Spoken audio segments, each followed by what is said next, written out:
usted, la Empiezo señora. por mi izquierda. Claro, por supuesto. Dale. Sí. Hola, Cristian Castillo, ¿cómo va? ¿Qué tal? ¿Cómo están? ¿Bien? Bien, Así, bien. y a nuestra derecha, a nuestra diestra, el señor Santoro. Yamil, ¿cómo le va? Mucho Muy gusto. bien, El problema es que lo que preguntabas vos recién, la comparación entre lo que subieron los salarios y lo que Y sí. subieron las tarifas, Y sí. no resiste, digamos, el mínimo análisis. No, y con todo esto tampoco, porque si no... Mirá, los complicado, colectivos subieron un 233% desde que subió Macri. Los salarios, el salario promedio registrado 64%, el salario mínimo 70%.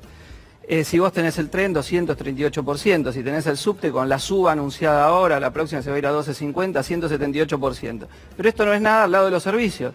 1.013% el promedio del aumento del gas, 1.615% el promedio de la energía, 550% el promedio de la tarifa de agua. Bueno, creo que está todo dicho. Sí, Lo es contrastamos mucho. con que ahora los salarios, la burocracia sindical está pactando aumentos por el 15% apenas, cuando la inflación va a ser entre el 21 y el 24, y tenemos una caída muy importante del poder de compra del salario real. Y además hay una incidencia en el sistema estadístico no contemplada todavía, que hace que todas las cifras que se están dando, al menos haya que ponerlas en discusión. ¿Por qué? Porque todo el sistema estadístico, el índice de precios al consumidor también, y sobre lo cual se apoya la construcción después de la canasta con la cual se conforma la línea de pobreza, partía de un esquema de consumo de hogar que está basado en una encuesta del año 2004-2005, ya que se dejó de lado una del año 2012-2013. El porcentaje que vos empleabas en los servicios de tu salario es mucho menor al que empleas ahora. Entonces, evidentemente, sí. Para darte un ejemplo, Sí. si la ponderación es que yo en servicio gastaba el 10 y ahora estoy gastando el 35, ese 1000% tiene un impacto menor en la inflación de lo que debería tener. Y la única adecuación que se hace actualmente es a 2015 ante los tarifazos. Entonces vos tenés una subvaluación de lo que ha sido el crecimiento inflacionario motorizado en lo que hace al costo de los servicios, que tiene una incidencia en la caída del salario mayor que la que puede relevar la comparación con las cifras oficiales. El gobierno tiene una colección de funcionarios que han evadido impuestos, hecho maniobras de ilusión, llevado la plata afuera para no pagar impuestos en el país y después la tienen depositada en fortunas en el exterior. Algunos donde hay que investigar la propia legalidad de las cuentas que tienen, y es un gobierno que parece que te hacen un casting, donde si vos para ser ministro, secretario, tener un alto puesto, tenés que tener cuentas en el exterior, offshore, si no, no entrás. Prácticamente es así, ¿eh? No hay un alto funcionario del gobierno que no tenga denuncias de este tipo. Bueno, el presidente bancó la semana pasada a Aranguren. Claro. Exacto. Bueno, pero eso le iba a preguntar a es lo Yamil. mismo, es algo que no se puede defender públicamente, ¿Qué cosa? que tener las cuentas en el exterior, porque vos le ¿Por estás qué no? diciendo, te explico muy sencillo, porque Dale. vos le estás diciendo que está bien no tributar en el país y llevarlas al exterior para evadir ese tributa en el tributo. país. Digo, no sé si No, conocés materia las tributaria. cuentas blanqueadas no. No, las cuentas Como las blanqueadas cuentas que tributan no en el tenían país, blanqueadas. No, discúlpame. Tenés convenio Ustedes y todo el de Congreso. tributación, tributan afuera, tributan acá. Ustedes y todo el Congreso, a menos en Frente de Izquierda, votaron un blanqueo en donde 120.000 millones de dólares que los ricos de este país habían fugado en forma ilegal al exterior y no tributaron durante cualquier cantidad de años. 120.000 de 400.000 que se consideran que hay de argentinos en el exterior, fugado en forma ilegal, donde la banca tiene despachos especiales donde a los ricos le dice cómo llevar la plata afuera para no pagar impuestos. Y eso es una práctica que hacen el conjunto de la clase dominante argentina, que se cree con el privilegio de que no tiene que pagar los impuestos, mientras que cualquier laburante, incluso los que menos tienen, van al almacén, compran 21% de IVA, te lo dan por la cabeza, el impuesto al salario que también te lo cobran, etcétera. Pero los ricos se creen con ese privilegio. Ellos pueden eludir, dicen, como mi capital no estaba seguro. Y eluden y no han hecho algo que es elemental. Y bueno, el gobierno tiene todos los funcionarios que han llevado adelante esa práctica. La gente corriente no llega a fin de mes, no es que tiene el problema de si tiene el empleo. Perdóname, Yamil. Crece el salario real. Vos dijiste, un tipo común y corriente como Aranguren. Aranguren está en el 1% más rico del país, el 99% de la población no tiene el problema de San Aranguren, de si tiene sus bonos en renta en Holanda o los trae acá. No puede llegar a fin de mes la mayoría del pueblo trabajador.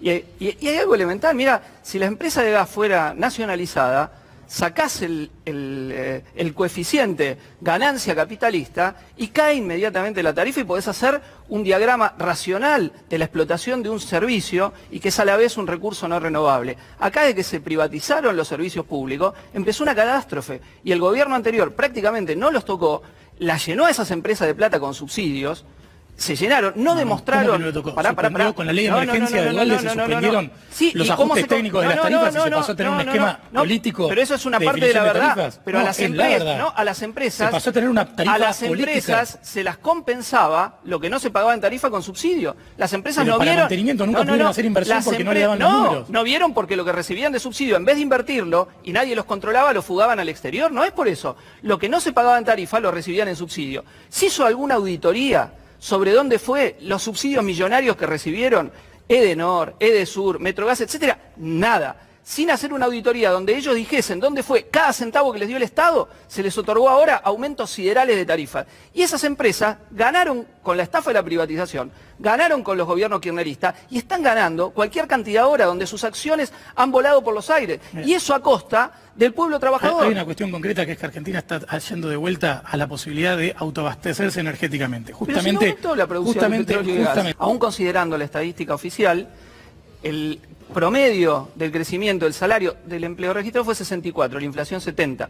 O sea, perdiste entre los 2 primeros años. Y este año vos no podés sostener, sin que te dé vergüenza, que los aumentos que se están pactando en paritaria van a llegar a la inflación. De la inflación. Van a ser 9 o 10 puntos por debajo. 15 contra 21. Ustedes son dos personas formales. Argentina tiene la mayor presión tributaria de Latinoamérica, 50% por arriba de la media regional, con lo cual más impuestos no puedes cobrar. Déjame dos cosas. Primero, que todos esos estudios que hace el Banco Mundial sobre la cantidad de puestos de trabajo que se perderían han sido rebatidos, ya que mezclan empleo y ocupación, y está demostrado que es terror estadístico para que los trabajadores acepten peores condiciones de trabajo. Pero es cierto que hay un aumento de la productividad general del trabajo históricamente. La izquierda es la única que propone una salida coherente frente a este hecho, que es la rebaja de la jornada laboral manteniendo el salario. Y esto es de avanzada, que los trabajadores tengan que trabajar cada vez menos horas, manteniendo el salario sin que les afecte el salario, y empieza a ser una bandera que se toma en distintos sectores de la clase trabajadora a nivel mundial. La IG Metall, por ejemplo, en Alemania, viene de hacer una gran huelga para la semana de 28 horas, que en parte se la terminaron vendiendo los dirigentes, pero fue un hecho que se instaló en el debate la semana laboral de 28 horas. Entonces, si lo que vos decís, aún, tomale, no le saco fuese, la única salida coherente es la nuestra, que es la rebaja de la jornada laboral y el reparto de las horas de trabajo entre ocupados y desocupados, porque el desempleo y el subempleo es un fenómeno que crea el capitalismo y la sobreexplotación de los trabajadores, no un fenómeno natural de la tecnología. De hecho, sino la tecnología permite que todos trabajemos menos tiempo. Desde la existencia del capitalismo hemos logrado combatir a la pobreza extrema en el mundo. Estamos en los menores índices históricos. El capitalismo es el que crea millones de pobres en el mundo. El que ha concentrado el hecho de que los 8 más ricos del mundo tienen la mitad, tienen el mismo ingreso que lo que tiene la mitad más pobre. Sin entrar a debatir la superioridad del capitalismo sobre el comunismo. No, pero desde que está el macrismo, creció el trabajo en negro. El último dato da 34,2, que es lo que ustedes no dicen. El último dato, el aumento del trabajo. Te doy un ejemplo sencillo. En el Hospital Posadas despidieron trabajadores, y a los que despidieron los reemplazan con gente que le hacen pagar monotributo. O sea, estaba en una forma de trabajo precario, que era porque no estaba en planta. ¿Y ese sueldo es más bajo? Más bajo, claro. Que estaba entre 19 y 20 años precarizado, y todos los gobiernos fueron responsables de esto, los terminan despidiendo. Y ellos están peleando ahora por la reincorporación, como en el INTI y en otros lados, que son ejemplos de esa lucha, y los reemplazan porque ahora tiene que estar todavía en una situación de precarización mayor, que es que pagás monotributo, entonces no tenés ni siquiera aguinaldo y no tenés vacaciones. Y eso es lo que están haciendo en distintas áreas del Estado. Incluso un trabajo berreta, de mala calidad, una forma de precarización, lo ponen por una forma de precarización superior, y esto se hace en otras áreas. Por eso la estadística te va a dar, ahora que eso el presidente no lo anunció ese día, porque dijo, cayó la pobreza, bueno, que en realidad no vuelve ni siquiera al punto de cuando ellos llegaron, pero no importa, pero no dijo, el mismo día se acaba, no dice, se acaba, no, ustedes primero le hicieron subir y ahora bajó un poquito 30, de lo que ustedes ya lo habían hecho subir. Lo que no dijo fue, acaba de dar el índice más alto de trabajo en negro en mucho tiempo, de trabajo no registrado. 34,6 fue el más alto que dio, el más alto. Esa suba se cayó la boca. Y que entonces ese supuesto caída del desempleo se da, como muy bien decía Gabriel, sobre el trabajo peor que vos podés tener, que es el trabajo en su distinta forma de precarización. ¿Y cuánto cobra un diputado hoy al bolsillo? ¿Cuánto se lleva? Pone 100 lucas se lleva. Sí, en la mano. En la mano. Con lo cual, con estos pasajes serían alrededor de 120, 130 de mano. Sí. Por eso. Bueno. ¿Cuánto cobra un docente? y depende de la cantidad de horas, pero... Cuando cobra un jubilado está en docente 7.000 por y un pico de cargo, pesos. como un jubilado va a llegar a casi 8.000 recién ahora, y Ahora- un docente va a llegar a 12.000, escúchame, 11, un docente va a llegar a 12.000 si hace un cargo. Entonces el docente que tiene que hacer 2 cargos o 3 cargos en la provincia de Buenos Aires, como es elemental, y después se quejan del ausentismo que tiene que ver con pero el ahora la provincia de sobretrabajo. Buenos Aires está buscando justamente, por ejemplo, 15% le dan, le dieron sí, cualquier Cristian, plata. achicando el ausentismo, que le están Cualquier ofreciendo plata. más de 5%. No, el ausentismo, ¿sabes del por qué? ausentismo. ¿Sabes por qué es más alto el ausentismo? Porque hay sobretrabajo. Si vos con pero un con cargo razón. pudiese llegar a cubrir la canasta familiar, no tenés necesidad de hacer... Bajemos ausentismo, de hacer 3 controlemos cargos. presentismo y aumentemos no, los salarios. al revés. Hagamos al revés. Aumentate el salario y vas a ver que... ¿Vos qué te crees? Que un pero no docente funciona hace... así, pero no Disculpame, funciona así, Yamil. Cristian. ¿Vos te crees que un docente, y cualquiera de nosotros que tenga un familiar docente o que sea docente lo sabe, trabaja doble y triple cargo porque tiene gana? Lo hace porque no puede llegar a fin de mes y porque su salario es bajísimo. Cuando vos te cargas de sobretrabajo, es evidente que en cualquier actividad laboral crece el nivel de ausentismo por mayor enfermedades laborales. Entonces acá se culpa al docente de una situación que la crean los bajos salarios que paga el Estado, que viene desfinanciando no solo este gobierno, pero también este gobierno, la educación pública. María Eugenia Vidal recibió todos los fondos adicionales que se hizo por el fondo del conurbano y sin embargo, en vez de ir a los docentes, algo elemental si vos querés jerarquizar la educación, que el docente deje de tener salario de hambre, y la propia Vidal declaró que el salario docente tendría que ser al menos de 40.000 pesos y sin embargo le ofrece un miserable 15% en cuotas y que le va a hacer caer un año más el salario bajo la inflación, pero es un doble discurso insólito. Queremos tener los índices de Finlandia y en Finlandia los docentes ganan el equivalente acá a 80.000 pesos. Tienen toda la educación pública y gratuita. Es una carrera Toda la universitaria, educación tenés un pública y control de calidad. gratuita. Si hay algo que Tienen- cambiemos. Es la mayor No, autonomía a ver, del Cristian, docente si hay algo toda que su tiene, vida. ¿Y tienen, cambiemos. sabes qué? Y perdón, ¿Y tienen, sabes qué? El 2% de pibes en situación de pobreza. ¿Sabes cuánto es en nuestro país? 46% de los pibes que van a la escuela están en situación de pobreza. Entonces, si querés tener alto rendimiento en las pruebas escolares, empezá porque los hogares de los pibes en situación de pobreza sean el 2% y vas a ver cómo ahí te sube enseguida Y es todo el la índice tendencia escolar. a la que estamos primero. No es la segunda tendencia, cuestión, no es la y tendencia. algo que...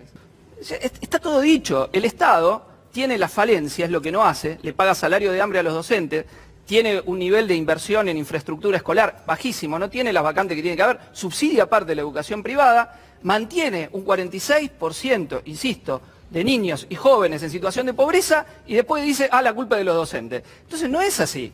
Hay una responsabilidad, que los docentes tienen la culpa que los pibes vivan en situación de pobreza, que haya 3 millones de familias que estén en emergencia habitacional, ¿eso es culpa de los docentes?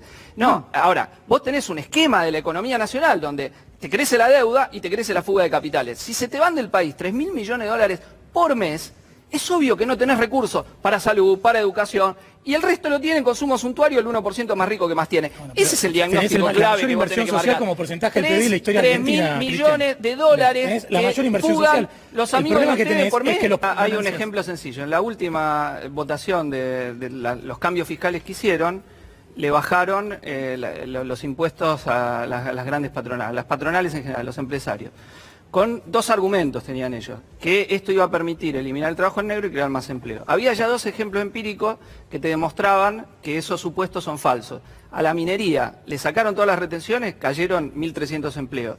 Al campo le sacaron todas las retenciones y no bajó el trabajo en negro en el campo. Entonces el supuesto de que si yo le saco impuestos a los patrones, entonces van a invertir para que haya más trabajo en blanco, no se corrobora en la experiencia histórica. ¿Qué hacen con esa guita de más que dejan de pagar el impuesto a las grandes patronales? Fuga de capitales, consumo suntuario. Entonces, manteniendo el impuesto a las ganancias, cobrando el IVA y todo, y sacándole a los que más tienen, permite que los que más tienen se siga llevando. Mira, mientras el 1% que hoy tiene el poder económico lo siga teniendo y no gobiernen los trabajadores, no vamos a tener una salida verdadera favorable a los intereses populares. Un dato Y por para eso responder por a lo que Cristian y con luchamos esto nosotros.